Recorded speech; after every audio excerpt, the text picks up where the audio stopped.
സമയമാകുമ്പോ നമ്മുടെ ഹാർട്ടിങ്ങനെ പൊട്ടി പോവാന്നൊക്കെ തോന്നൂട്ടാ. ഷാപ്പിലത്തെ മീനെടുത്ത് കൊണ്ടുവന്നാണ്. എന്നാ നാട്ടുതാ എന്റെ അമ്മേ, ഇത്ര വലിയ മീനാ. നാടകം കളിച്ച് നടന്നോ രണ്ടുപേരും, പാട്ടും ഡാൻസും നാടകമായിട്ട് നടന്നോ. ക്രാവ് 10ാം ക്ലാസ്സിലാണ്. അതിന് അതും വിത്ത് പറഞ്ഞിട്ട് തട്ടിമുട്ടി നടന്നിട്ട് ഇരുന്നിട്ട് കിടന്നിട്ട് കാലം പോയി.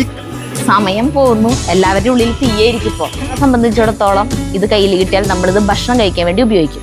പക്ഷേ പ്രിയപ്പെട്ടവരെ നമസ്കാരം. ഞങ്ങൾ തൃശ്ശൂർ സംഗീത നാടക അക്കാദമിയിലേക്ക് വന്നിരിക്കുകയാണ്. ഇന്ന് ഞാൻ അഭിനയിക്കുന്ന ഒരു നാടകമുണ്ട്, കാട്ടുകുതിര എന്ന് പറഞ്ഞ നാടകം. സരിതയാണ് മ്യൂസിക് ചെയ്യുന്നത്. അപ്പോൾ ഞങ്ങൾ രണ്ടുപേരും വന്നിട്ട് കുറച്ച് സമയമായി. അവിടെ അതിൻ്റെ ഉള്ളിൽ റിഹേഴ്സൽ നടക്കുന്നുണ്ട്. ഒരു കാര്യം പറയാനുണ്ട്. പറയും. നല്ല വിമർശനം കേട്ടുകൊണ്ടിരിക്കുകയാണ് അകത്തു നിന്നും പുറത്തു നിന്നും. അകത്തു നിന്നും പുറത്തു നിന്നും ഉദ്ദേശിച്ചത് അകത്തുനിന്ന് പറഞ്ഞു കഴിഞ്ഞാൽ വീടിനകത്തു നിന്ന് തന്നെ.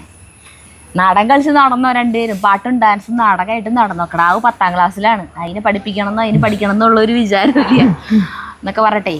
കാരണം ഞങ്ങൾ ഇങ്ങോട്ട് വരുമ്പോ ജഗ്ഗുവിനെ കണ്ണംകുളങ്ങരയാക്കും. അപ്പോൾ അച്ഛൻ്റെ അമ്മേരെന്ന് കേൾക്കും. പിന്നെ നമ്മുടെ വീട്ടിലുള്ളവരും പറയുണ്ടാവും ഇവർക്ക് ഒരു ഇല്ലേ കുട്ടിയുടെ കാര്യത്തിലൊന്നും. അല്ല, അവനെ നമ്മളങ്ങനെ ഫുൾ ടൈം ഇരുത്തി അങ്ങനത്തെ പരിപാടിയൊന്നും ഇല്ല.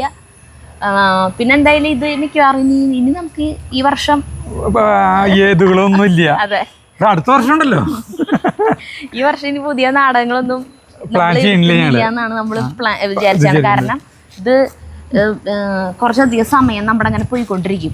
നമുക്ക് വീഡിയോകൾ ചെയ്യലും ഇതിന്റെ ഇടയിലാണ് നമ്മളിതൊക്കെ വന്നിട്ട്. ഇപ്പോൾ ഇന്നലെയും ഫുള്ള് ഞങ്ങൾ വന്നിരുന്നു. കാലത്ത് വന്നിട്ടുണ്ടായിട്ട് വൈകുന്നേരം രാത്രി 9:30 10 മണിക്കാണ് വീട്ടിലെത്തിയാലും നമുക്ക് പണി തന്നെയാണ്. മ്യൂസിക് സെറ്റ് ആക്കാനും. സരിത കിടന്നുറങ്ങുമ്പോൾ രാത്രി 1 മണിയായി. പിന്നെ കാലത്ത് നേരത്തെ 5 മണിക്ക് 5:30 എന്നിട്ടും മ്യൂസിക് ഇപ്പൊ ഇരുന്നിട്ടാണ് ചെയ്തോടുന്നത്.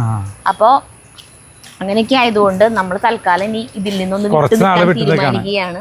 നമ്മുടെ അധോലോകത്തിന്റെ അടുത്ത് പറഞ്ഞിട്ടില്ല കേട്ടാ. അധോലോകത്തിലത്തെ പ്രേമനാണ് ഈ നാടകം സംവിധാനം ചെയ്യുന്നത് കേട്ടോ. കാട്ടുകുതിര ഈ സെയിം നാടകം സ്ക്രിപ്റ്റ് ആക്കിയത് ചേട്ടനാണ്. ഒരു 3 മണിക്കൂർ സമയത്ത് നാടകം 1 മണിക്കൂർ ചുരുക്കി അതിന്റെ കണ്ടന്റ് മെയിൻ സാധനം ചോർന്നു പോവാത്ത രീതിയിൽ 1 മണിക്കൂർ സമയത്ത് ഈ ചുരുക്കി എഴുതി ചേട്ടനാണ്. എന്നിട്ട് നമ്മളിത് കഴിഞ്ഞ വർഷം കളിച്ചിട്ടുണ്ട്. ഇതിലത്തെ ഒരു ഞാനാണ് അന്ന് ചെയ്ത. വേറെ പെണ്ണായികമാരൊന്നും കിട്ടാണ്ട് അന്ന് അവസാന നിമിഷം ഞാനാണ് അതിലത്തെ ഒരു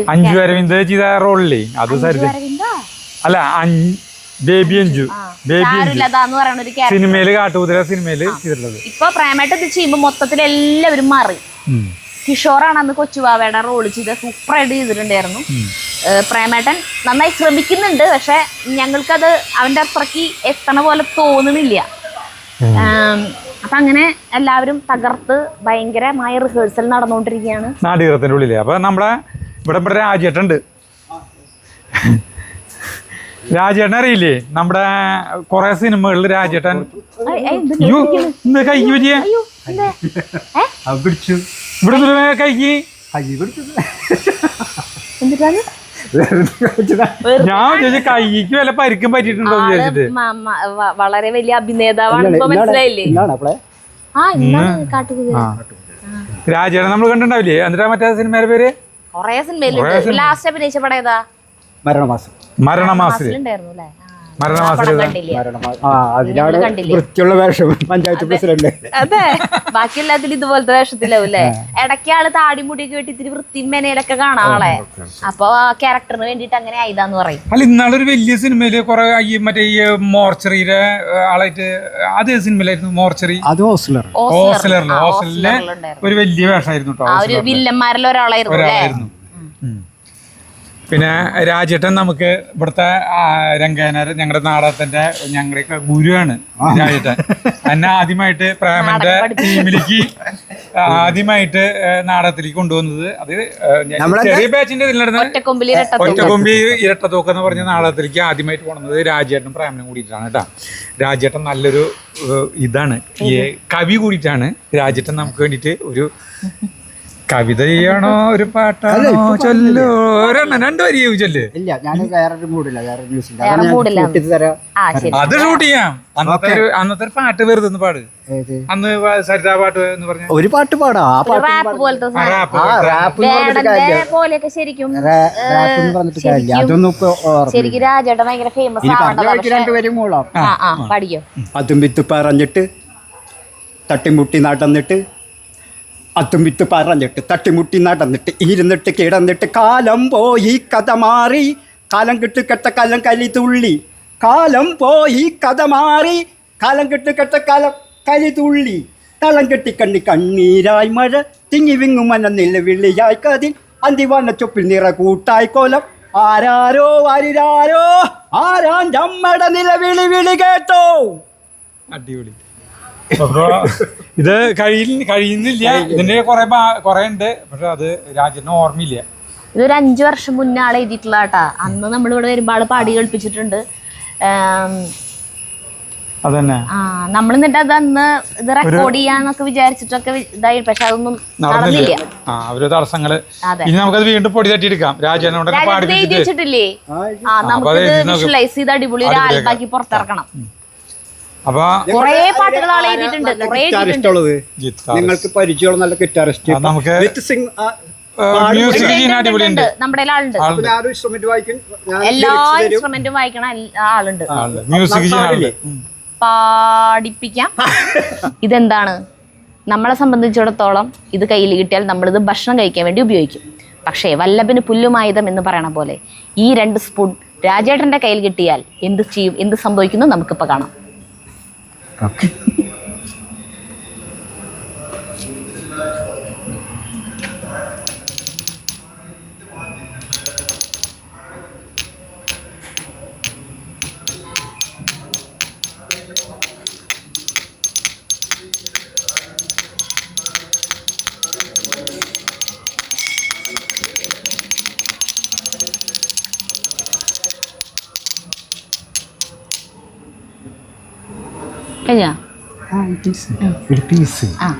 ഇതൊരു പീസാണെന്ന്. ഇതിനെ കുറിച്ചിട്ട് വേറെ എന്തെങ്കിലും പറയണ്ട? ഇതിനെന്തിട്ടാ വല്ല പേരുണ്ടാ? അല്ല, ഈ ഇങ്ങനെ ഉണ്ടാക്കണ ഈ താളം, ഇങ്ങനെ ഈ ബീറ്റ് ഉണ്ടല്ലോ, അതിനൊന്നും പേരൊന്നുമില്ല അല്ലേ? ഇതെങ്ങനെ പഠിച്ചേ? ഞാൻ എന്താ വെച്ചാലേ, ഇത് ഒരു ക്യാപ്ഷൻ കണ്ടതാ മറ്റേ യൂട്യൂബില്. So what if I don't have tips. അപ്പോൾ ഞാൻ പല്ല് പോയിട്ടിരിക്കുന്ന അവസരമാണ്. ഇനിയിപ്പോൾ പല്ലായിട്ടെങ്കിലും മുന്നോട്ട് പോകാൻ പറ്റില്ല അങ്ങനെ ഇരിക്കുന്ന സമയത്ത് ഞാനത് ചെക്ക് ചെയ്ത് നോക്കിയപ്പോൾ അതൊരു മ്യൂസീഷ്യനാണ്, സ്പൂൺ ലേഡി എന്ന് പറഞ്ഞിട്ടൊരു അമേരിക്കൻ സ്ത്രീയാണ്. അപ്പം ഞാനത് കണ്ട് മറന്നുട്ടാ. പിന്നീട് ഞാൻ ചിലൊരു വളരെ ഏകാന്തയിൽ ഇങ്ങനെ ഇരിക്കുന്ന സമയത്ത് എന്തെങ്കിലും ഒരു സാധനം നമ്മുടെ കയ്യിൽ വേണ്ടേ, ഒരു ഇൻഡിവിജ്വലായിട്ട് എന്തെങ്കിലും വേണ്ടേ എന്നുള്ള രീതിയിൽ നമ്മൾ എന്താ വെച്ചാൽ നമ്മൾ വീണ്ടും അവരെ തിരക്കി നോക്കി, അവരെ കണ്ടു. അപ്പോൾ അവർ ഇങ്ങനെ സ്ട്രീറ്റിൽ പെർഫോം ചെയ്യണത് ഇവർ ഭയങ്കര ലൈഫിൽ ഇത് പലരും വായിക്കുന്നുണ്ട്. അപ്പോൾ ഞാൻ ചില സ്പൂണ് പലരും വായിക്കുന്നുണ്ട്. അപ്പം ഇവരുടെ വായനയാണ് ഞാനും ഇപ്പോൾ എനിക്ക് അവർ വായിക്കുന്നതാണ് ഭയങ്കര. മറ്റൊരു ഇങ്ങനെ താളുണ്ടാക്കുള്ളൂ. ഇവര് ഈ കയ്യിൽ തന്നെ പിടിച്ചിട്ട് ഇതിൽ പലതുണ്ടാക്കും. ഡ്രം വായിക്കണ പോലെ ഇവര് വായിക്കും. മറ്റേർക്ക് ഇതില്ല, ഈ പെരുക്കലില്ല, ഇതുപോലുള്ള സാധനം ഇല്ല അവർക്ക്. മറ്റേര് കട അത് നമ്പർ വായിക്കലാണ്. അപ്പൊ ഇവരാണ് എനിക്ക് ഭയങ്കര ഇഷ്ടം തോന്നി. അപ്പൊ ഞാനത് പതുക്കെ ഏറ്റെടുത്തു.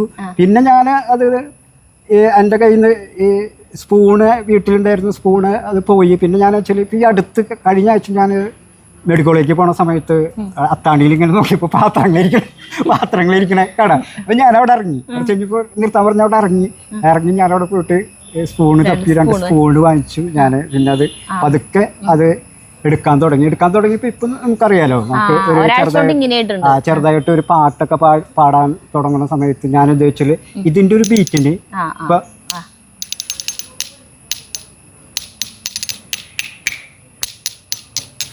അതായത് നമ്മൾ പാടുന്ന താളത്തിനനുസരിച്ചിട്ട് നമുക്ക് ഇതിടാം. ഈ ബീറ്റിന് നമ്മൾ എന്താ വെച്ചാൽ പാട്ടുണ്ടാക്കി.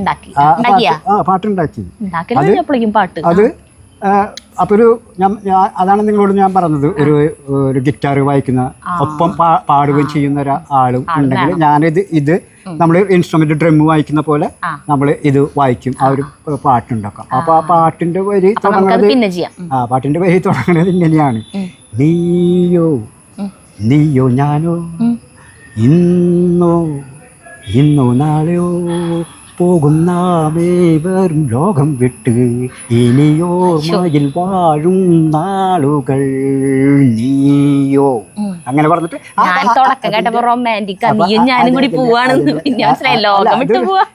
ഒരു സ്ട്രഗിള് അല്ലെങ്കിൽ ഒരു പ്രൊട്ടക്ഷൻ പാട്ടാണത്.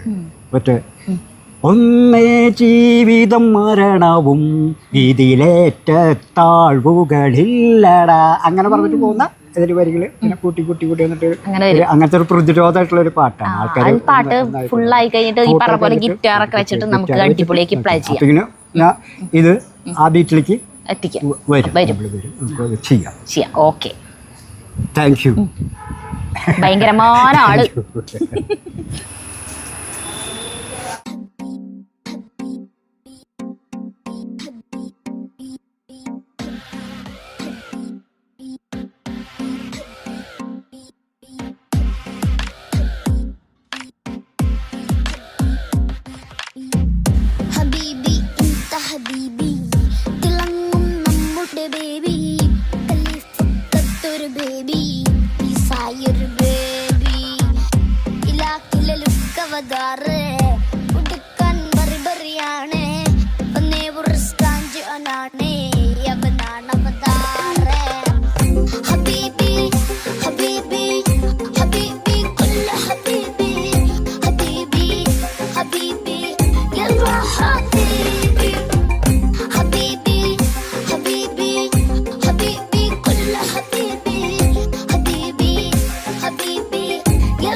ആര് നോക്കാനാണ്? കാശുണ്ടെങ്കിൽ ജാതിയില്ല, മതമശേഷമില്ല. ഒറ്റ മകനാണ്. ആണല്ല, നമുക്ക് ഇഷ്ടം പോലെ സ്വത്തുണ്ട്. ഉണ്ടല്ല, പിന്നെ പണമുള്ള പെണ്ണിനെ നമുക്ക് എന്തിനാണ്? ഒരാവശ്യവും ഇല്ല. ഇപ്പൊ എത്ര ചേലായി? പെണ്ണ് നന്നായിരിക്കണം, അത്രയേ ഉള്ളു. അപ്പൊ എന്നാണ് നിന്റെ അഭിപ്രായം? നിങ്ങൾക്കും ഇഷ്ടമാണെങ്കിൽ ഏരണം കേട്ടവളെ, കൊച്ചുവാവയുടെ തന്തേനെ വെട്ടിയെരിഞ്ഞ കോലോത്ത് നിന്ന് അവനൊരു സംബന്ധം വെച്ച് കീച്ചിത്തെറിഞ്ഞാൻ. വെട്ടിയരിഞ്ഞവരൊക്കെ പോയില്ലേ, ഇപ്പോഴുള്ള പാവത്തങ്ങൾ എന്ത് പഴിച്ച്? പിന്നെ കോലോത്ത് ചെന്നിട്ടല്ലേ വെട്ടിയരിഞ്ഞത്? അവ്വേ, നീ ലാപ്പായണ്ട് പറയുകയാണ് എങ്കിൽ ഞാൻ പറയാടി ലാപ്പായണ്ട്. നീ പറഞ്ഞത് ശരിയാണ്, കോലോത്ത് പോയത് തെറ്റ്. പക്ഷേ എങ്ങനെയാണ് മുറിയുടെ അകത്തേക്ക് കിടന്നത്? വാതിൽ തുറന്നു കൊടുക്കാതെ മുറിക്കകത്ത് കയറാൻ പറ്റുക? അപ്പം ആരാണ് വാതിൽ തുറന്നു കൊടുത്തത്? എന്തിനാണ് വാതിൽ തുറന്നു കൊടുത്തത്? പറ മങ്കേ, പറ. ഞാൻ പറയാനുള്ളത് പറഞ്ഞു. നിങ്ങളുടെ ഇഷ്ടം പോലെ ചെയ്യും. ഞാൻ എൻ്റെ ഇഷ്ടപ്രകാരം തന്നെയാണ് ചെയ്യാൻ പോണത്. എൻ്റെ അച്ഛനെ വെട്ടിയെരിഞ്ഞത് കണ്ട കണ്ണുകൊണ്ട് എനിക്ക് മറ്റു ചിലതും കൂടി കാണണോടി. ഇതാണ് തൻ്റെ കോസ്റ്റ്യൂം. ഞാനേ ഇതിലൊരു തൃശ്ശൂർകാരനായിട്ടാണ് അഭിനയിക്കുന്നത് ഈ നാടകത്തിൽ. ഞാൻ അഭിനയിക്കേണ്ട ഇതൊന്നുമല്ല, അപ്പോൾ വേറെ ആർക്കാണ്ട് വെച്ചിട്ടുള്ള ഒരു റോളായിരുന്നു. പക്ഷേ പ്രേമന് ഞാൻ തന്നെ അഭിനയിക്കണമെന്ന് ഭയങ്കര ഒരു നിർബന്ധം. ഇപ്പോൾ അവർ അവിടെ റിഹേഴ്സൽ തകൃതിയായിട്ട് നടന്നുകൊണ്ടിരിക്കുകയാണ്. അപ്പോൾ എൻ്റെ ഭാഗം ഇതിപ്പോൾ തുടങ്ങും, അപ്പോൾ അതിന് പോകണം. ഇപ്പോൾ കോസ്റ്റ്യൂം ഇട്ടിട്ടില്ല, ഞാൻ ഈ വേഷത്തിൽ തന്നെയാണ് ഇപ്പോൾ റിഹേഴ്സൽ ചെയ്യുന്നത്. ഇനി 6 മണിക്കാണല്ലോ മെയിൻ നാടകം. നമ്മൾ ഈ ഇതിൽ മറ്റേ കാട്ടുകുതിര എന്ന് പറഞ്ഞ നാടകത്തിൽ കൊച്ചുവാവിൻ്റെ കൊച്ചുവാവേരെ വീട്ടിൽ ഒരു കലുഷിതമായ ഒരു അന്തരീക്ഷം നടന്നുകൊണ്ടിരിക്കുന്നത്. ആ സമയത്താണ് കൊച്ചുവാവേരെ വീട്ടിൽ ഇതൊന്നും അറിയാണ്ട് സുകുമാരൻ എന്ന് പറഞ്ഞിട്ടുള്ള ഒരു യൂണിയൻ നേതാവാണ് ഞാൻ. ആള് ഒരു വലിയ മീനുമായിട്ട്, ഇയാളെ ഭാര്യ പറഞ്ഞതനുസരിച്ചിട്ട് ഒരു മീനായിട്ട് കടന്നു വരുന്നത്. ആ കടന്നു വന്നിട്ട് അയാളവിടുന്ന് അയാളെ മീൻ വേണ്ടെന്ന് പറഞ്ഞിട്ട് അവസാനിപ്പിക്കുന്നിടത്താണ് എൻ്റെ ക്യാരക്ടർ. ഒരു 5-8 മിനിറ്റ് നേരത്താണ്. അപ്പം ഇനി എൻ്റെ ഭാഗം അഭിനയിക്കാം. അങ്ങ നില്ലടി, അവിടെ നില്ലടി. ഹലോ നീ ആ 12ാം ഷാപ്പിലെ സുഹാരനല്ലേ? അതെ. ഇങ്ങാട്ടാണ് കേറി പോണത്. എന്നാണ് കയ്യില്? ഇങ്ങാട്ട് വാടാ. മീനാണ്. മീനാ? എന്നാത്തിന്? ഇത് ഇവിടേക്കിന്. ഇവിടേക്കാ? മങ്ങേ എന്നാത്തിന് കൂട്ടാൻ വയ്ക്കാൻ ഒന്നില്ലെന്ന് മുതലാളിയുടെ ഭാര്യ പറഞ്ഞു. അപ്പൊ ഷാപ്പിലത്തെ മീനെടുത്ത് ഇങ്ങോട്ട് കൊണ്ടുവന്നാണ്. എന്നാ അങ്ങാട്ടുതാ എൻ്റെ അമ്മേ, ഇത്ര വലിയ മീനാ മങ്കേ. ഇതിന് എന്നാ വില ഒരുപാടാ? അതൊരു 10-15 രൂപ വരും. 15 രൂപയാ? ഇത് എത്ര കഷ്ണമായിട്ട് മുറിക്കാം? ഷാപ്പിലെ കണക്കാണ് ചോദിക്കുന്നത് കേട്ടാ. ഒരു 20 എണ്ണം ആക്കാം. 20 കഷ്ണം. ഒരു കഷ്ണം എന്നാ വില വരും? ഒരു ഉദ്ദേശം പറ. കണമ്പല്ലേ, ഒരു 4 രൂപ വരും. 4 രൂപ. അപ്പൊ 20×4 മുതലാളിനെ കൂട്ടിക്കോ. കണക്ക് കൂട്ടറിയാൻ മേല അല്ലേ? 20×4 80. പോട്ട്. അപ്പൊ കറി വെക്കാനായിട്ട് വേറെ ചെലവ് എന്ത് വരും? അതിപ്പോ ഉപ്പ്, മുളക്, മല്ലി, എണ്ണ, കുടംപുളി. ഒന്നുകൂടെ പറ. ഉപ്പ്, മല്ലി, എണ്ണ, കുടംപുളി. നിർത്ത്. ഉപ്പ്, മല്ലി, മുളക്, കുടംപുളി. ഒന്നുകൂടെ പറ. ഇനി പറയണ വേണ്ട, ഒരു കാര്യമേ ഇല്ലേ. എടാ നീ 3 തവണ പറഞ്ഞു. 3 തവണയും കുടംപുളി എന്നല്ലേ നീ പറഞ്ഞത്? നിന്റെ വായിൽ നിന്ന് ചാണാപുളി എന്ന് വന്ന എന്റെ വായിലാണ് ചാണപ്പുളി. അതാണ്. എടാ അപ്പൊ ഒരു കാര്യം തിരിഞ്ഞ, നീ ഷാപ്പിൽ കുടംപുളി ഇട്ടാണ് പെരുമാറണതെന്ന്. എടാ ഷാപ്പിൽ ചാണാപ്പുളി ഇട്ട് പെരുമാറിയാ പോരാടാ. കുടംപുളിക്കൊക്കെ എന്നാ വിലയാണടാ ഇപ്പൊ? ഒന്നാമത് കുടിയന്മാര് സമ്മതിക്കില്ല. ഇപ്പോഴത്തെ കുടിയന്മാരൊക്കെ ഭയങ്കര വിപ്ലവബോധ. അവര് അലമ്പുണ്ടാക്കും. ആണാ? അലമ്പുണ്ടാക്കണ കുടിയന്മാരോട് നീ ഒരു കാര്യം ചെയ്യ്. നീ കുടംപുളി എടുത്ത് 2 കഷ്ണമാക്കി ചീവി അത് കുട്ടാനിൽ മുക്കി കരക്ക് കയറ്റി വെച്ചേക്കണം. മീൻചാറി മുക്കി കരക്ക് കയറ്റി വെച്ചേക്കണം. ഇങ്ങനെ പ്രശ്നമുണ്ടാക്കുന്ന കുടിയന്മാർ വരുമ്പോൾ അതെടുത്ത് കാണിച്ചു കൊടുത്തേക്കണം. എന്നിട്ട് ചാണാമ്പുളി ഇട്ട് കൂട്ടാൻ വെക്കണം. മനസ്സിലായ? ഇങ്ങനെ വെച്ചാ 2 ആഴ്ച ഇരിക്കും. അതൊക്കെ മുതലാളി തന്നെ ചെയ്താൽ മതി. എനിക്ക് പറ്റില്ല. ഞാൻ ചെയ്ത കാര്യം തന്നെ വാടാ പറഞ്ഞത്. ഒരു കാര്യം ചെയ്യ്. അപ്പ ഈ അനുസാരിക്ക് എന്നാ വില വരും? അതിപ്പോ ഒരു 7 വരും. 7 രൂപ. 15 രൂപ മീനിന്, 7 രൂപ അനുസാരി. 15 7 എത്ര ആടാ? അതിപ്പോ ഞാൻ പറയേ 15 7 22. അപ്പൊ മീനിന്റെ വില കഷ്ണമായിട്ട് വിറ്റ 80 രൂപ. അതിന്ന് 22 പോഹ. വേണ്ട, ഞാൻ കൂട്ടിക്കോളാം. തുമാരാ, നീ തൃശ്ശൂരാണെന്നല്ലേ പറഞ്ഞത്? അപ്പൊ 80-ന്ന് 22 പോഹ 58. മങ്കേ, ഒരു ഊണിന് 58 രൂപയാ? ഞാനിപ്പോ എന്നിട്ട് തേങ്ങ ഇവിടെ വയ്ക്കുന്ന കൊണ്ടുപോകണോ? സുകുമാരാ, നീ അങ്ങാട്ട് ചെല്ലി. നീ ഇതെവിടി? ഇതങ്ങാട്ട് പിടിച്ചേ. നീ ഇത് കൊണ്ടുപോവാ. നീ ഇതുകൊണ്ട് ചാപ്പി വെച്ച് കറിയാക്കി ആൾക്ക് കൊടുക്ക്. അതെ, വലിയ കാശുകാരനാന്ന് പറഞ്ഞിട്ട് കാര്യമില്ല. മീൻകൂട്ടം കൂടി ചോറിനാണെങ്കിലേ യോഗം വേണം. യോഗം. അവനോട് തെറി പറയാൻ പോകണ്ട. അയ്യ അവനോട് തെറി പറയാൻ പോകണ്ട. അവൻ തൃശ്ശൂരിൽ നിന്നാണ് വരണത്. പാടോ സാറേ. മുതലാളി, അതാ തൃശ്ശൂർക്കാരൻ സുകുമാരനല്ലേ പോയേ? അതെ. ആ 12-ാം നമ്പർ ഷാപ്പിലെ. അവനോട് കളിക്കേണ്ട കേട്ടാ. അവൻ യൂണിയനിലുള്ളവനാണ്. അവന്റെ ഷാപ്പിലെ കള്ള് തീരെ കൊള്ളില്ല കേട്ടാ. അതിനാണ് ഞാൻ ഇന്നലെ ഇന്ന് ആ വഴിക്കൊന്ന് പോയി. അതാണ് ഒരു നാറ്റം അല്ലേ? എടാ സാറേ, ഞാൻ പറഞ്ഞ് ഒപ്പിട്ട് തന്ന ചെക്കൊക്കെ കൊടുത്താ അതൊക്കെ തിരിട്ട് സാറേ. അയ്യോ, തന്റെ കോണകാത്തിൽ വെക്കാനാണോ ഞാൻ ചെക്കൊപ്പിട്ട് തന്നത്? ഇല്ല, ഞാൻ അപ്പനെ കൊണ്ടുകൊടുത്തു. അന്നാടി മേലേന്ന് താഴെ വീണ പോലെ ഇങ്ങനെ നിന്ന് കിതക്കണത്. മഹാനെ മാത്രമല്ലടി, ആ തമ്പുരാട്ടിപ്പെണ്ണിനെ ഇറക്കി വിട്ട് കല്യാണിയുടെ കുടിയിൽ. കല്യാണി. പിന്നെ എനിക്ക് അവരെ ഇറക്കി വിടാൻ പറ്റുവാ? ഞാൻ വഴി വെച്ച് കണ്ടു. കാര്യം ചോദിച്ചു, പറഞ്ഞു കല്യാണിയുടെ കൂടെ പോരണോന്ന് ചോദിച്ചു. പോന്നു. കപ്പയും പുഴുങ്ങി കൊടുത്ത് കാപ്പിന്റെ വെള്ളം തിളപ്പിച്ചു കൊടുത്തിട്ടാണ് കല്യാണി ഇങ്ങോട്ട് വന്നത്. ഉദ്ദേശം ഇവളെ വിളിച്ചുകൊണ്ട് ഇങ്ങാട്ട് വന്നതിന്റെ ഉദ്ദേശം എന്നെ തോൽപ്പിച്ച് ഈ ഇവിടെ കയറി പൊറുക്കാവുന്നാണ് അതിന്റെ വിചാരം? അതുപോലെ ആ കോലത്ത് പോയി പൊറുക്കുവാനാണെങ്കിൽ അവിടെ ഇട്ട് അവിടെ ഞാൻ ചാരായം പാറ്റി തുടങ്ങും. ആളോളായിരിക്കും നിറയെ അവിടെ. ഒന്ന് പോയി പൊറുത്ത് നോക്കിയിട്ട് ഓടാ മോനെ.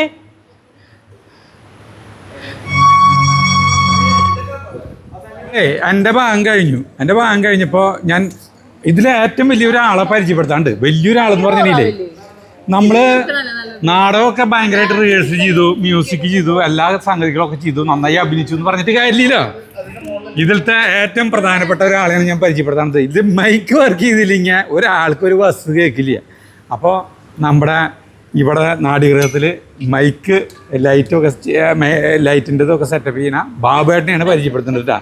ഒരു പാവം മനുഷ്യൻ്റെ തലയിൽ ഒരു അത് എന്തൊരു സാധനം, തൊപ്പി, മുടിയില്ല. അപ്പോൾ ആള് വന്നോണ്ട് ആള് കാലത്ത് തന്നെ വരും, ഇവിടെ വന്നിട്ട് ലൈറ്റും കാര്യങ്ങളും മൈക്കൊക്കെ ശരിയാക്കി ആള് പോവും.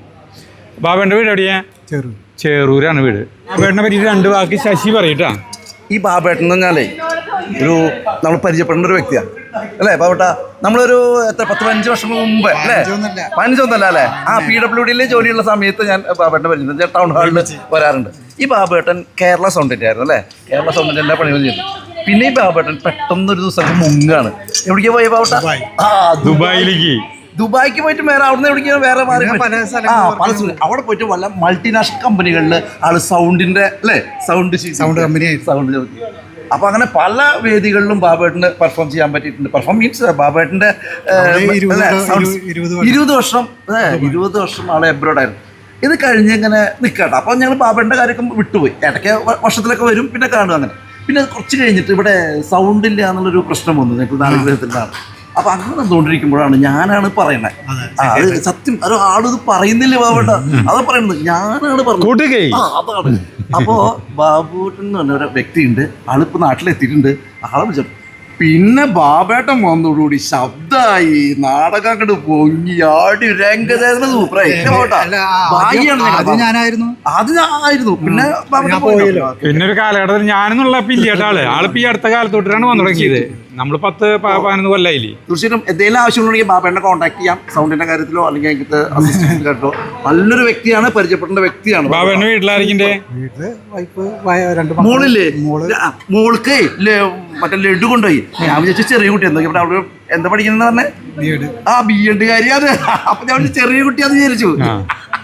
BEd കാരിക്ക് ലഡു തിന്നാൻ പാടില്ലെന്ന് ആരെങ്കിലും പറഞ്ഞിട്ടുണ്ടോ? ആളുടെ പറഞ്ഞു എന്റെ മോൾക്ക് കൊടുക്കാനാന്ന് പറഞ്ഞു. അപ്പൊ ഞാൻ കൊടുക്കൊണ്ട് ചെറിയ കുട്ടിയാന്നല്ലോ വിചാരിക്കാം. സൂപ്പർ, അടിപൊളി.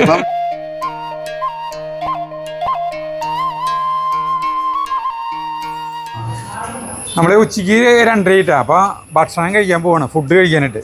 അപ്പോൾ ഇവിടെ ക്യാൻറ്റീൻ ഉണ്ട്, അവിടേക്കാണ് ഭക്ഷണം കഴിക്കാൻ പോകുന്നത്. അപ്പോൾ നമ്മുടെ സംവിധായകൻ, നമ്മുടെ പ്രേമൻ, സ്ഥിരം സംവിധായകൻ പ്രേമന് നമ്മുടെ ഈ നാടകത്തിനെ കുറിച്ച് പറയാനുള്ളത് തന്നെയാണ് മെയിൻ.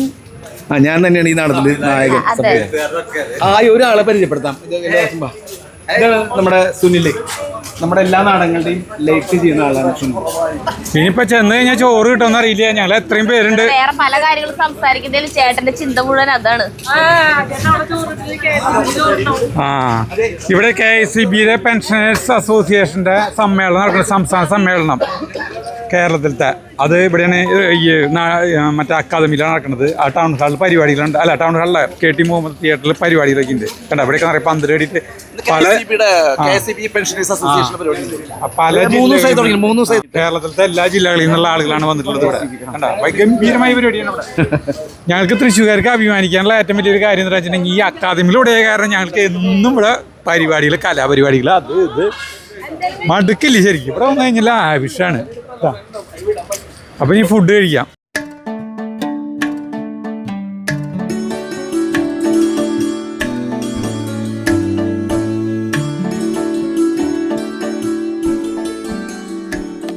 ഞാൻ മാത്രമാണ് ചോറിന്, സരിത ചോറിനല്ലേ. സരിത മ്യൂസിക്കിന്റെ തിക്കും തിരക്കിലാണ്. വിശപ്പില്ല നമ്മൾക്ക്.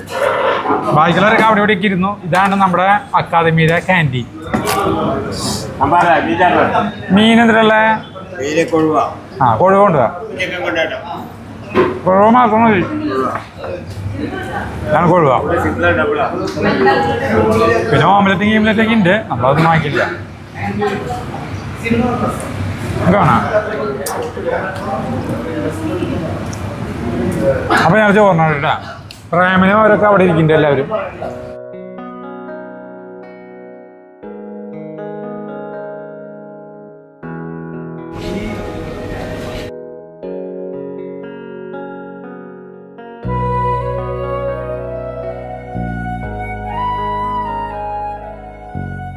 എല്ലാവരും ചോറുണ്ടോ? എനിക്ക് ചോറിനാൻ തോന്നണില്ല. പക്ഷെ നീ കുറച്ച് കഴിയുമ്പോൾ വിശക്കും. ഇനി എന്തായാലും അവിടേക്ക് പോയി കഴിഞ്ഞാൽ ചിലപ്പോൾ ഞാൻ റിഹേഴ്സൽ കഴിഞ്ഞ് ഇനി ഒരു ഫൈനൽ റിഹേഴ്സലും കൂടി ഉണ്ടാവും. അത് കഴിഞ്ഞാൽ നേരെ നാടകം തുടങ്ങും. അതിൻ്റെ ഇടയിൽ ചിലപ്പോൾ പറ്റിയെന്ന് വരില്ല. അപ്പോഴാവും എനിക്ക് വിശക്കുക. അതുകൊണ്ട് ഞാൻ ചായ ഇവിടെ സമൂസ അപ്പൊ 2 സമൂസ കഴിക്കാം. സമൂസ ഒരു കടി അടിച്ചോട്ടെ ഇവിടെ തന്നു എങ്ങനെയുണ്ടെന്ന് അറിയാൻ കഴിച്ചോ? ഇനി വേണോ? മതി. ചായ കുടിച്ചിരുന്നോ?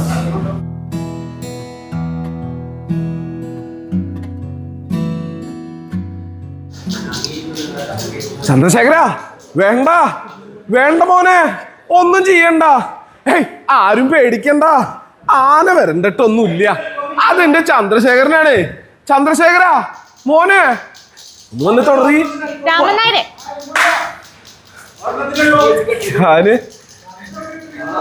ഞാനേ നമ്മുടെ ചന്ദ്രശേഖരൻ വരണ്ടു.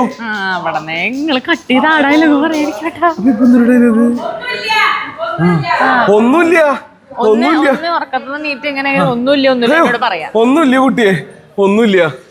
രാമൻ നായർ ഭയപ്പെട്ടോ? രാമൻ നായർ ഭയപ്പെടേ, നല്ല കഥയായി. പിന്നെ എന്തോ ഒരു നിലവിളിയൊക്കെ കേട്ടത്? നമ്മുടെ ചന്ദ്രശേഖരൻ ഒന്ന് വരണ്ടു. ചന്ദ്രശേഖരനോ? അതിന് ചന്ദ്രശേഖരൻ ചെരിഞ്ഞിട്ട് കൊല്ലം കുറെ ആയില്ലേ രാമൻ നായരെ? ചന്ദ്രശേഖരൻ ചെരിഞ്ഞാലും എന്റെ മനസ്സിൽ ഇപ്പോഴും ഉണ്ടല്ലോ. ഞാനായിരുന്നല്ലോ ചന്ദ്രശേഖരന്റെ പ്രധാന പാപ്പാൻ. പിന്നെ അതിപ്പോ ആർക്കും അറിയാത്തത്? കുട്ടിക്ക് കേക്കണോ നമ്മുടെ ചന്ദ്രശേഖരന്റെ ഒരു കഥ? എത്ര വട്ടം കേട്ടിരിക്കണോ? ഇതാ കഥ അല്ല കുട്ടിയെ. നമ്മുടെ ചന്ദ്രശേഖരൻ ആറാട്ടിനിങ്ങനെ അണിഞ്ഞൊരുങ്ങിയൊരു നിലവുണ്ട്. കേറി നിക്കാൻ ആറാട്ടിനിങ്ങനെ അണിഞ്ഞൊരുങ്ങിയൊരു നിലവുണ്ട് കുട്ടിയെ. കേട്ടിട്ട് അങ്ങോട്ട് പോയാൽ മതിട്ടോ. എനിക്കൊന്നും കേക്കണ്ടെന്ന് ഇവിടെ നിന്ന് പറഞ്ഞാൽ ഇവിടെ നിന്ന് പറഞ്ഞു.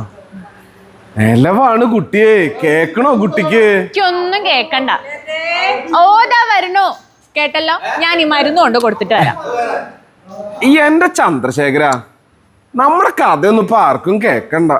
ചുണ്ണാമ്പേ, ഇതെങ്ങാടാണ് ഈ ഓടണത്?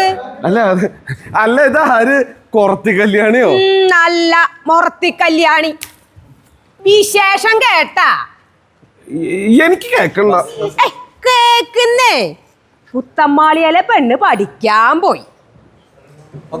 വേറെന്തോ പറയില്ല. എന്നിട്ട് പഠിപ്പും പരീക്ഷയും കഴിഞ്ഞ് പെണ്ണ് വന്നപ്പോ ദേ പെണ്ണിന്റെ വയറ്റിൽ ഒരു കൊച്ച്. പെങ്കൊച്ചറിയാഞ്ഞിട്ടാ? വിഴുങ്ങിയതാണോ? വിഴുങ്ങിയതാണോ പുഴുങ്ങിയതാണോ ഒന്നും എനിക്കറിയാൻ മേല. ആ പെണ്ണിന്റെ തന്തയും തള്ളയും പെണ്ണിനെ എടുത്തിട്ട് അലക്കണ്. അതെന്തായാലും വേണ്ടായിരുന്നു കല്യാണി. പണിക്കർ അദ്ദേഹത്തിന്റെ ദുബായി പോയ മകൻ വന്നു. വാർത്ത നമ്പർ 2 ആയിരിക്കും. ഉടനെ നമ്പർ ഇട്ട. ഭാര്യയും 2 മക്കളുണ്ടേ. ദുബായിന്റെ വന്നപ്പോ കൂടെ ഒരു പെണ്ണ്. പെമ്പിള്ളരെ ചതിക്കാൻ നടക്കുമ്പോഴോ ഓർക്കണായിരുന്നു. അതിന് ഞാനാണോ ചതിച്ചത്? ഞാൻ ചതിക്കില്ലേ കല്യാണി. അതൊക്കെ പോട്ടെ, എടുത്തേ. അതിന് ഞാൻ എടുത്ത കല്യാണി പൊന്തുവോ? അയ്യടാ ഒരു പൂതി. ചായക്കടക്കാരൻ നിങ്ങളെ പിടിച്ചു വെച്ചപ്പോഴേ എന്റെ കയ്യിൽ നിന്ന് മേടിച്ച കാശെടുക്കാനാണ് പറഞ്ഞത്. പതുക്കെ പറ കല്യാണി, കൊച്ചമ്പരാട്ടി കേക്കും. എന്നാ എടുക്ക്. അത് ഈ ചായക്കടയിൽ നിന്ന് വാങ്ങിയ കാശല്ലേ? അത് ചായക്കടയിൽ വെച്ചെന്നെ ചോദിച്ചൂടെ? അതാകെ എടുക്കണ്. എന്നാലേ എന്റെ കൂടെ ചായക്കടയിലേട്ട് വാ. കയ്യിന്ന് വിട് കല്യാണി. കല്യാണിയുടെ വാങ്ങിച്ച കാശ് തരണം എന്ന് എനിക്ക് ആഗ്രഹമില്ലാഞ്ഞിട്ടല്ല. പക്ഷെ എന്റെ കയ്യിൽ ഇപ്പൊ 5 പൈസ ഇല്ല. നാണുണ്ടോ ഇങ്ങനെ പറയാൻ? കോലോത്ത വലിയ ആനക്കാരനാന്ന് പറഞ്ഞ് നടക്കാണ്. കോലോത്ത മഹത്വമൊക്കെ പോയി കല്യാണി. കോലവും വിറ്റു കൊച്ചുവാവ മുതലാളിക്ക്. അറിയില്ലേ കൊച്ചുവാവ മുതലാളിനെ? അറിയായേ. ഇങ്ങനെ തെറി പറയണ ഒരു മനുഷ്യൻ പുളിച്ച തെറിയാണ്. കൂടെ ഒരുത്തനുണ്ടല്ല ഉടുത്തൊരുങ്ങി ഇങ്ങനെ വാല് പോലെ നടക്കാണ്. അത് മാനേജരാ, ബാലകൃഷ്ണ മേനോനാ. BA കാരനത്രേ. എന്ത് പറഞ്ഞിട്ട് എന്താണ് കാര്യം? പച്ചത്തെറിയേക്കാനാണല്ല BA കാരന്റെ വിധി. എന്നാലും മനുഷ്യന്മാർ ഇങ്ങനെ തെറി പറയുവാ. അതിന് മുതലാളി ആയത് ഇപ്പോഴല്ലേ? തെങ്ങുകയറ്റക്കാരനായിരുന്നില്ലേ ഈ കൊച്ചുവാവ? ഇപ്പൊ കോടീശ്വരനായി. പണമായി കഴിഞ്ഞ എന്തു ആവാലോ. അല്ല, ഞാനൊരു കാര്യം ചോദിക്കട്ടെ. ഈ കോലം ഈ കൊച്ചുവാവ മുതലാളിക്ക് തന്നെ വിൽക്കാൻ എന്നാ കാര്യം? അതിന് ഞാനല്ലല്ലോ വിറ്റത്. എപ്പോഴാണ്? അതൊക്കെ നേരത്തെ ഓർക്കണായിരുന്നു. അതിപ്പോ കല്യാണ കാര്യത്തില് കല്യാണിയുടെ അവസ്ഥയും ഇതൊക്കെ തന്നെയല്ലേ? ആ, ഞാൻ ഓർക്കാഞ്ഞിട്ടല്ല, വേണ്ടെന്ന് വെച്ചിട്ടാ. എന്നാ ഞാൻ നേരെ തിരിച്ചായിരുന്നു കല്യാണി. വേണം വേണമെന്ന് തന്നെയായിരുന്നു ആഗ്രഹം. വരട്ടെ എന്ന് എഴുതി കാത്തിരുന്നപ്പോ കാലവും പോയി. അയ്യോ പാവം. കല്യാണിയോട് ഒരു കൂട്ടം ചോദിക്കണമെന്ന് നാളായിട്ട് ആഗ്രഹിക്കണു. അതല്ല കല്യാണി, ഈ കല്യാണം കഴിയാണ്ട് ഈ പരന്ന് കിടക്കണ ഭൂമിയില് ഒറ്റയ്ക്ക് താമസിക്കണേല് കല്യാണിക്ക് ഇച്ചിരി ദുഃഖല്ലേ? അതെന്താ, ദുഃഖമില്ലാന്നുണ്ടോ? പിന്നെന്താ, ഇല്ലാണ്ടിരിക്കോ? ഞാനും ഒരു മനുഷ്യത്തിയല്ലേ. വല്ലാണ്ട് പൊറുതിമുട്ടുമ്പോ ഞാൻ കുറെ കക്കെടുത്തങ്ങ് നീറ്റും. അതിന്റെ നാറ്റവും ചൂടൊക്കെ കിട്ടുമ്പോ ഇമ്മിനി സമാധാനമൊക്കെ കിട്ടും. കല്യാണിക്ക് നീറ്റാൻ കക്കെങ്കിലും ഉണ്ടല്ലോ. ഇവിടെ ഈ നായർക്ക് നീറ്റാൻ ഈ മനസ്സ് മാത്രമേ ഉള്ളൂ. നീറി വല്ലാതെ സങ്കടം വരുമ്പോ നായരങ്ങോട്ട് ഉറക്കച്ചിരിക്കും. അതൊന്നും സാരല്ല, പോയ ബുദ്ധി ആന പിടിച്ചാ കിട്ടുവാ. അതിനിപ്പോ കോലത്ത് ആനയില്ലാലോ. ഫൈനൽ റിഹേഴ്സൽ കഴിഞ്ഞു. ഇനി കൃത്യം 1 മണിക്കൂറുള്ള നാടകം തുടങ്ങാൻ. അതിന് മുന്നേ ഫൈനൽ ചായ കുടിക്ക് പോവാണ്. ചേട്ടാ, ജയന്തേച്ചൊക്കെ ഇവിടെ. ജയന്തേച്ചൊക്കെ പോയി. വായ വേഗം പോവാ.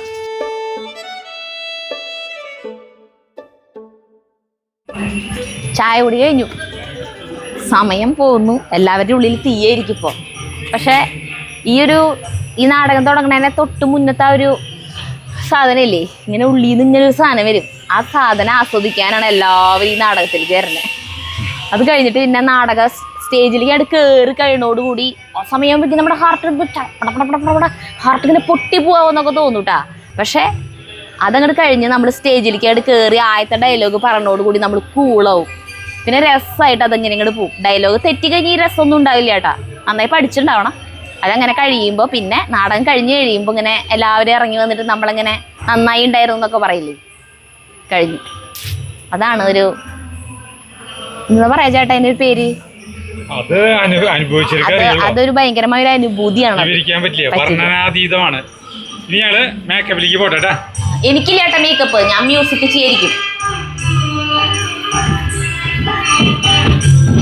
സാധാരണ അതവിടെ അതിൻ്റെ ഉള്ളിലാണ് മ്യൂസിക്കിൽ ലൈറ്റും ചെയ്യാനിരിക്കാറ്. ഇപ്പം ഇതൊക്കെ ഇവിടെ അറേഞ്ച് ചെയ്തേക്കാം. അപ്പം നമുക്ക് ഇവിടെ നേരിട്ട് കണ്ടുകൊണ്ട് തന്നെ നമുക്ക് ഇത് എക്സിക്യൂട്ട് ചെയ്യാൻ പറ്റില്ലോ. അവിടെ ഇരുന്ന് കഴിഞ്ഞാൽ ഒരു പ്രശ്നം എന്താണെന്ന് വെച്ചാൽ ഡയലോഗ് കറക്റ്റായിട്ട് കേൾക്കില്ല. ഓരോ ഡയലോഗാവും നമ്മൾ ക്യൂ വെച്ചിട്ടുണ്ടാവുക. ഈ ഡയലോഗ് പറയുമ്പോൾ ഇന്ന മ്യൂസിക് ഇടണം അങ്ങനെയൊക്കെ. ആ ഡയലോഗൊന്നും ചിലപ്പോൾ അങ്ങോട്ട് കേൾക്കില്ലെങ്കിൽ കറക്റ്റ് ആ ടൈമിലേക്ക് മ്യൂസിക് വീണൂന്ന് വരില്ല. അങ്ങനെയൊക്കെ ഉണ്ട്. അപ്പം നമ്മൾ അത്രയും ശ്രദ്ധയോടുകൂടി ഇരിക്കണം കേൾക്കുന്നുണ്ടോ എന്നൊക്കെ. അപ്പോൾ ഇപ്പോൾ നമ്മൾ ഇവിടെയാണ് ഇരിക്കണം. ലൈറ്റിൻ്റെ ദേ ഇവിടെ സെറ്റ് ചെയ്തിട്ടുണ്ട്. മ്യൂസിക് ഇവിടെ കണ്ട. ഇതാണ് എനിക്ക് ഇവിടെ ഇരുന്നുകൊണ്ട് ഓപ്പറേറ്റ് ചെയ്യാൻ പറ്റും. നാടകം തുടങ്ങുന്നതിന് മുന്നേ പ്രേമേട്ടൻ പറഞ്ഞു, ഈ നാടകം തുടങ്ങണതിന് മുന്നേ കയറുന്നതിന് മുന്നേ ഒരു സാധനം ഇങ്ങനെ വരും ഇല്ലേ, ഇപ്പോൾ വരുന്നില്ല അത് അത് അനുഭവിക്കാൻ വേണ്ടിയിട്ടാണ് ഇവിടെ നിൽക്കണേ. നമ്മൾ ഈ നാടകം കളിക്കണത് തന്നെ ഈ പറഞ്ഞ ഒരു ഹൃദയമിടിപ്പുണ്ട്. ആ സാധനം ഇല്ല വെച്ചപ്പോൾ ഈ പരിപാടിയില്ല. ഇതാണ് ഈ നാടകത്തിൽ കിട്ടുന്ന ഏറ്റവും വലിയ സന്തോഷം. ഇപ്പം നമ്മൾ ഭയങ്കര ഇങ്ങനെ അടിച്ചുകൊണ്ടിരിക്കും. ഇത് തുടങ്ങി ഒരു 15 മിനിറ്റ് ഉണ്ടാവും. നമ്മൾ സ്റ്റേജിൽ വന്നൊരു 15 മിനിറ്റ് ഈ സാധനം നിൽക്കും. അത് കഴിഞ്ഞാൽ നമ്മൾ നോർമലാവും. പിന്നെ നമുക്ക് ഈ ഭൂമി പരിചയം ഉണ്ടാവില്ല. അതായത് ഇവിടെ നടക്കുന്ന കാര്യങ്ങളോ അപ്പുറത്തുള്ള ആളോ ഒന്നും ഓർമ്മയുണ്ടാവില്ല. പിന്നെ ഇത് കഴിയുമ്പോഴാണ് നമുക്ക് ഓർമ്മ. ആ സാധനം പോയാൽ പിന്നെ ഇതില്ല. അപ്പം നമുക്ക് ഇത് കളിക്കാൻ പറ്റില്ല. ആ പരിപാടി തീരും. അപ്പം അതാണ് ഇതിൻ്റെ സന്തോഷം.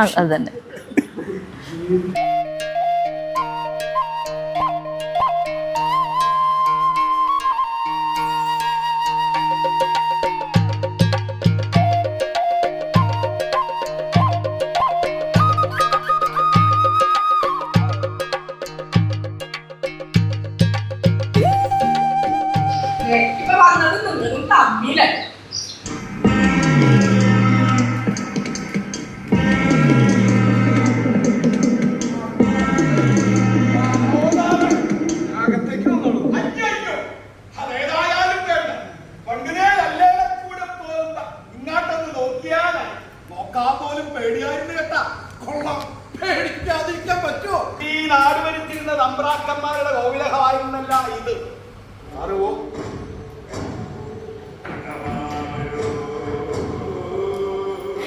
എന്നാത്തിനാണ് ഞാൻ കേൾക്കേണ്ടി വന്നത്? മകനെ ഇറക്കി വിട്ടൂലേ? മഹാന മാത്രമല്ല, ആ തമ്പുരാട്ടിപ്പണിനെ ഇറക്കി വെച്ചിട്ട് ആ ഉണ്ട്. രണ്ടുപേരും ഇപ്പൊ കല്യാണിയുടെ കൂടിയിലുണ്ട്. പിന്നെ കൂടിയില്ല. അവരവരുണ്ട് കല്യാണി. പിന്നെന്താ, കല്യാണിക്ക് അവരെ ഇറക്കി വിടാൻ പറ്റുവാ? വഴി വെച്ച് കണ്ടപ്പോ ചോദിച്ചു. അപ്പൊ കാര്യം പറഞ്ഞു. കല്യാണിയുടെ കൂടെ പോരണോന്ന് ചോദിച്ചു. പോന്നു. ദേ കപ്പയും പുഴുങ്ങി കൊടുത്ത് കാപ്പിന്റെ വെള്ളം തിളപ്പിച്ചിട്ടാണ് കല്യാണി ഇങ്ങാട് വരുന്നത്. അവങ്ങാട്ട് വരട്ടെ. ആ എങ്ങനെ വരും? ഇവിടെ കൊല്ലാൻ നിൽക്കല്ലേ അവരോ? പൂർത്തിയാകാത്തവരാണ്. അയ്യ ഊവ. എനിക്ക് ഇഷ്ടമുള്ള 2 പിള്ളേർ എന്റെ കുടിയിൽ വിളിച്ചാണ്ട് പോയി. അതിലൊന്നാണും ഒന്ന് വെണ്ണായി പോയി. ആരുടെ കുറ്റം? ഏത് പോലീസാ വരുന്നേന്ന് കല്യാണം ഒന്ന് നോക്കട്ടെ.